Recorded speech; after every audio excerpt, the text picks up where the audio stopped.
entire international monetary system is driven not by the Fed, but by Eurodollars, by money that banks lend to each other so that they can support their balance sheets and lend to customers or offer transactions to customers if they will. And the main transactions, the 800-pound gorilla, if you will, is approximately $1 quadrillion of derivatives, options, futures, forwards, swaps, swaptions, I could go on and on. By the way, for those who aren't familiar with the term, a quadrillion is 1,000 trillion.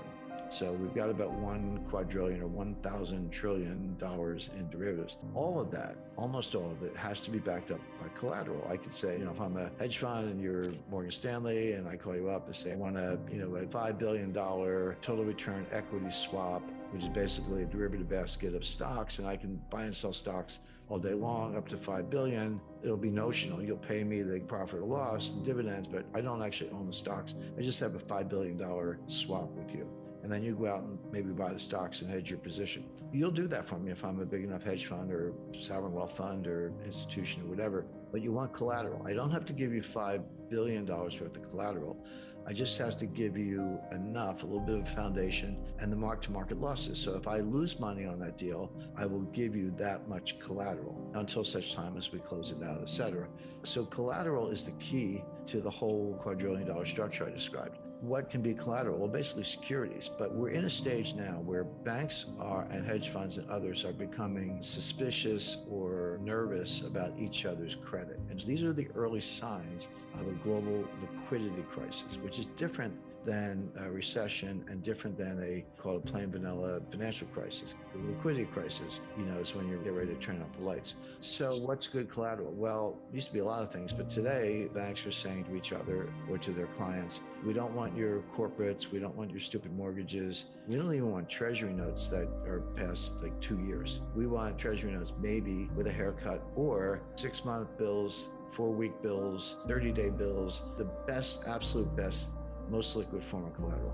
Well, okay, first of all, there's a scarcity of that. There's a collateral shortage, and banks desperate to prop up their balance sheets are out. We're going to get some treasury bills, and they're bidding for them at prices that produce yields to maturity lower than what the Fed will give you for free. So if I'm a bank and I can call the Fed and the Fed will give me some treasury bills and I give them cash under an agreement to unwind that, and the interest rate on the cash is whatever, why would I go out in the market and bid on a treasury bill that pays me less than what the Fed will give me for a phone call? Why would you do that? The answer is you need the bill. In other words, you don't need an expanded balance sheet. You don't need more credit at the Fed. You need that bill to pledge as collateral on this quadrillion dollars of derivatives. And that's what's happening. So how do I get a bill if I'm Deutsche Bank or Credit Suisse or UBS or UniCredit or Barclays or anybody else? I need dollars. The bills are denominated in dollars. So if I want to buy them, I got to get some dollars. So there's this huge bid for dollars that can be used to buy the treasury securities, to pledge as collateral, to prop up the balance sheet. And that's what's going on behind the curtain. That's the plumbing. That's why the dollar is strong, even though everything about the US economy is weak, meaning recession, long-term depression, deficits, trade deficits, political dysfunction, borderline civil war. It's all bad. But if I'm Deutsche Bank, I need those dollars to buy treasury bills to prop up my balance sheet. The dollar is divorced from the fundamentals that generally back up fiat currency. Correct. Completely divorced. You could say it has been since 1971, but with good management, with Henry Kissinger and the petrodollar deal, and James Baker with the Plaza Accord and the Louvre Accord, Alan Greenspan, the Maestro, and all of that, and good growth during the 90s, with everything to Bill Clinton. We had the longest, strongest expansions in U.S. history. That's the kind of the good news. On very low inflation, I haven't really seen much inflation until recently. The past year is different, but to 2021, there just wasn't a lot of inflation. In fact, they were a little bit about deflation. So yeah, all of a sudden, confidence in the dollar, which was maintained, notwithstanding the absence of the gold standard, is, one would think, starting to erode, except if you can't get it, or you can't get it at a price, or the dollar gets too strong, et cetera, or the yields get negative, et cetera, et cetera. What happens is, and this is happening, the banks are reducing their balance sheets. And it's just a matter of time, in my view, not guaranteed, but one could see a situation where suddenly some major player goes bankrupt. They can't meet a collateral call, or a bank gets in distress, or there's a run on the bank. Now we're back to 2008. This wouldn't look like 2020. This would look like 2008, except worse. energy shortages because of the Biden energy policy, empty shelves, supply chain breakdowns, bottlenecks at the Port of Los Angeles, not enough truck drivers, higher fuel prices get passed along. Everything arrives by truck. At the end of the day, it could come by boat or train, but somewhere in that delivery transportation channels, there's a truck and they run on diesel. And when the price of diesel goes up, the price of everything in the truck goes up because you got to factor the delivery costs into the cost at the counter. That's kind of what's going on from the supply side. Demand side inflation, what's called demand pull inflation, is mostly psychological. And those consumers get it in their heads that prices are going up for whatever reason. Maybe they actually are going up and they extrapolate from that, or they have other reasons for believing that. And so what they do is they pull demand forward. And I lived through this in the 70s. This was what was happening in the 1970s. You want to buy a refrigerator or a car or a new suit or clothes or anything. And you go, you know what? I better go buy it now, right now, because it's going to be, if I wait 3 months or 6 months, it's going to be a lot more expensive. So you do, but what you're doing, you're pulling all that demand forward and it feeds on itself. Prices are going up because there's more demand, possibly combined with supply shocks. And then when the prices go up, it validates the narrative. It's like, oh, see, I told you, prices went up, better go buy more. And it just feeds on itself. But they're very different. So the Fed, it's one thing to say the Fed can't do anything about the supply side inflation, if that's what it is. I mean, higher prices, yeah, it's inflation as we measure it, but is it real inflation or is it just a logistical problem? But the Fed can't do anything about it. The Fed doesn't drill for oil, they don't drive trucks, they don't pilot ships, and they can't do anything about it. They can do something about the demand side, which is destroying demand. So now we're in a situation, by the way, we're not all the way to demand pull inflation yet. In the 70s, it also started on the supply side with the Arab oil embargo in 1973. Then there was a second embargo in 1979 from the Iranians. So those supply shocks did tip over into the demand side, and then it just has a life of its own. We're not at that point yet. We're getting dangerously close. We definitely have it from the supply side.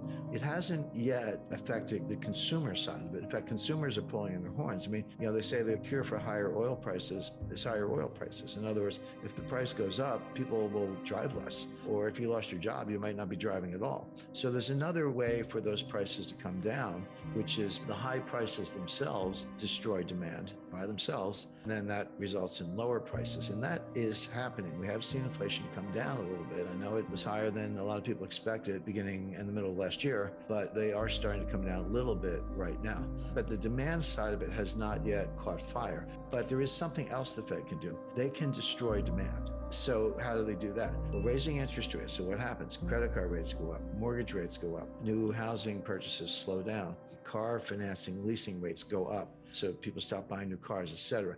If you do that enough, you can destroy demand, but it's at a very high cost because what are you doing? You're putting the economy in a recession. So can the Fed deal with supply side inflation? The answer is yes, by destroying demand and putting the economy in a really severe recession. So nice job, Fed. That's between a rock and a hard place. Let it go. And, it'll take a long time to fix the supply side or crush demand so much that it fixes itself, but at a very high cost. And the Fed is doing the latter. It's a very, very imperfect, blunt instrument, but they are destroying demand. Now, here's the policy question. Does the Fed know what they're doing? The answer is always no. They never know what they're doing. They pretend they do. They say they do, but they don't really. Do they understand what I just said? Not really. So what are they going to do? They're going to keep raising rates because they got to crush inflation. Jay Powell does not want to be remembered as new Arthur Burns or William and Chesley Martin. He wants to be remembered as, if anything, the new Paul Volcker. And that's what Volcker did. Leave aside whether that was really the problem, but that's what he did.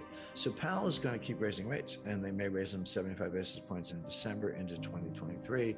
And you're like, wait a second, Jim, you said we're in a recession and unemployment is going to start to go up and there's demand destruction because of higher interest rates. That may result in declines in housing prices. Inflation may cool off. So why is the Fed raising rates into weakness? And the answer is because they don't get it. They're always the last to know. And they're very political. Don't let anyone tell you the Fed's not political. So here we have the situation where the inflation is coming from the supply side. Fed can't do much about it. They can destroy demand, but that'll throw us into a recession. So why are you raising rates into what may be both a coming recession and a global liquidity crisis, which we just talked about? The answer is that's crazy. You shouldn't do it, but it's the Fed and they probably will.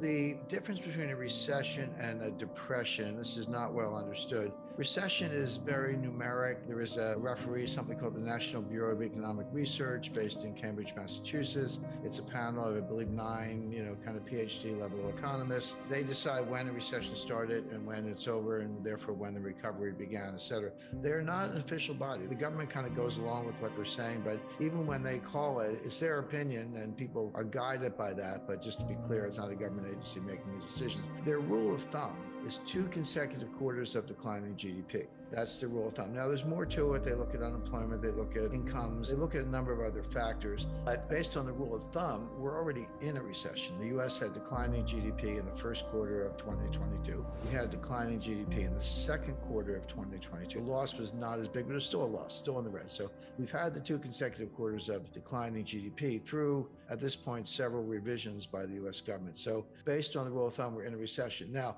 Janet Yellen, who doesn't know much about this, in the White House and others are saying, well, we're not in a recession. They're either changing the definition, or if you want to be a little technical about it, the National Bureau of Economic Research hasn't said so. But that's not unusual. What's normal is that the National Bureau of Economic Research can wait 3 months, 6 months, sometimes a year before they call the balls and strikes. And for that matter, it's not unusual that the recession's over before they tell you it started. So I don't expect to hear from the National Bureau of Economic Research until late this year, maybe early next year. And oh, by the way, wouldn't it be interesting if they waited until after the election?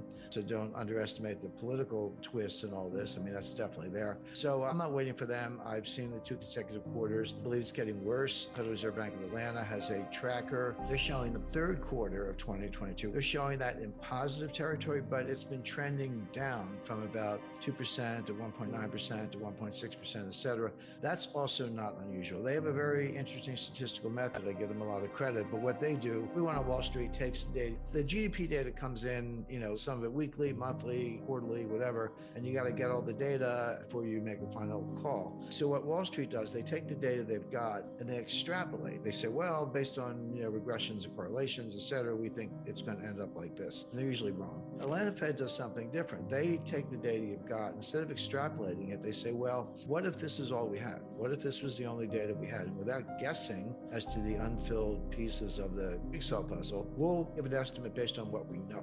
That's what they do. But one of the results of that is the estimate, again, it's a rigorous method, the estimate tends to decline over time, because if you're in a recession and it's getting worse, by definition, the bad pieces are going to come in later in the quarter. So we saw this in the second quarter. They started positive and ended up negative. They started positive in the third quarter. It's trending down. We'll see where it ends up. I don't have to call it the third quarter, but it wouldn't surprise me if we're seeing the recession continue to the third quarter, even as the National Bureau of Economic Research to make up their minds. So in my view, we're in a recession, but there's no, again, just to be clear, we all have our views. There's no government agency saying who's right or wrong. They don't do that. Depression is completely different. People say, well, okay, if a recession is 2 quarters of declining GDP and a depression is worse than a recession, then a depression must be, 10 quarters of declining GDP. That's not true either. You can have growth in a depression, and we did. The Great Depression, eventually dated from 1929 to 1940, was severe technical recession from 29 to 33, and then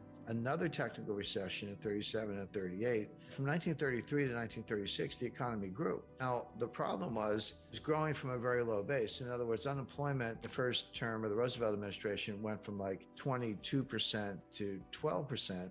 But it was still 12%. I mean, 12% wasn't an improvement, but nothing to write home about. So the point being, depression does not mean continuous declining GDP growth. It means is depressed growth below trend. So if your potential is 3.5%, 4%, which it probably is in the United States, it's not necessarily higher than that, except for short periods of time. If your potential is, 3.5%, 4%, you're growing at 2%, which, by the way, from 2009 to 2019, average annual growth rates were 2.2%.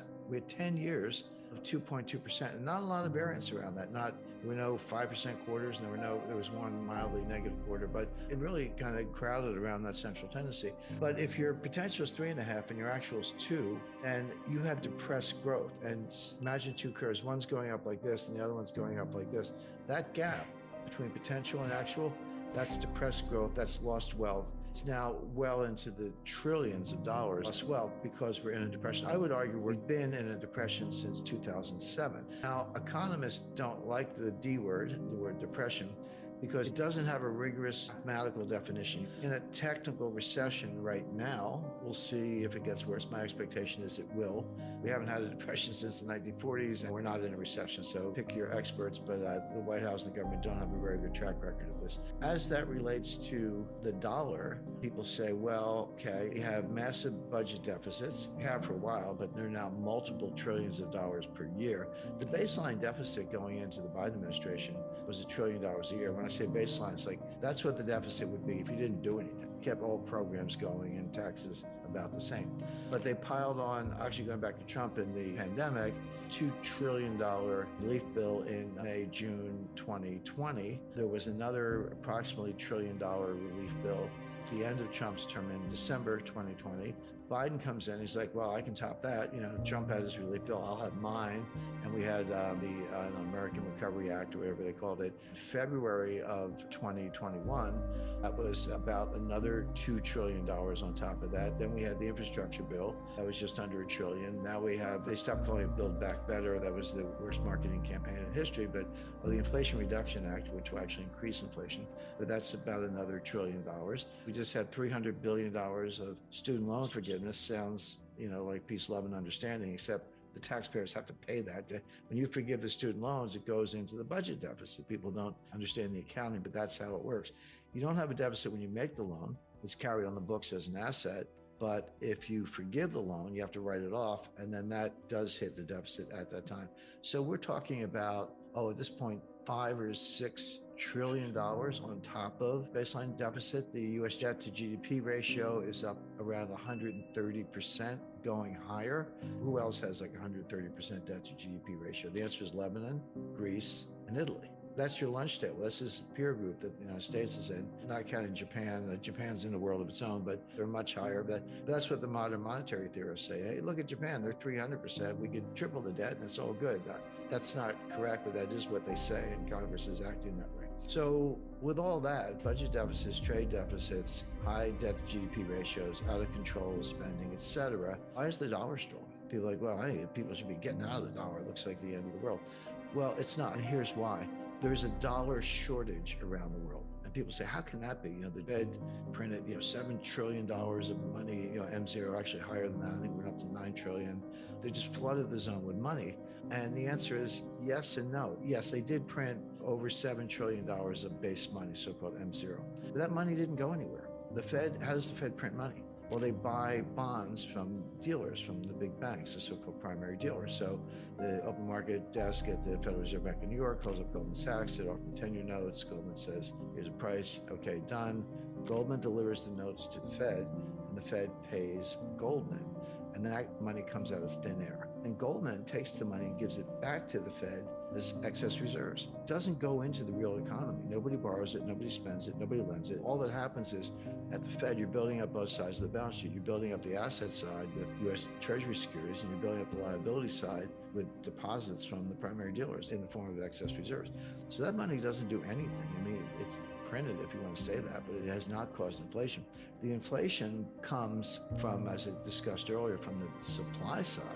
The price of oil, supply chain disruptions, wheat, food, gasoline, etc. Inflation is flooding in, and it's exacerbated by fiscal policy. What I just described about the money printing, that's monetary policy, okay. But fiscal policy, which is the 5 or 6 or probably $7 trillion of deficit spending, that's helicopter money. When the federal government, the Congress, and the Treasury hand out checks, that's helicopter.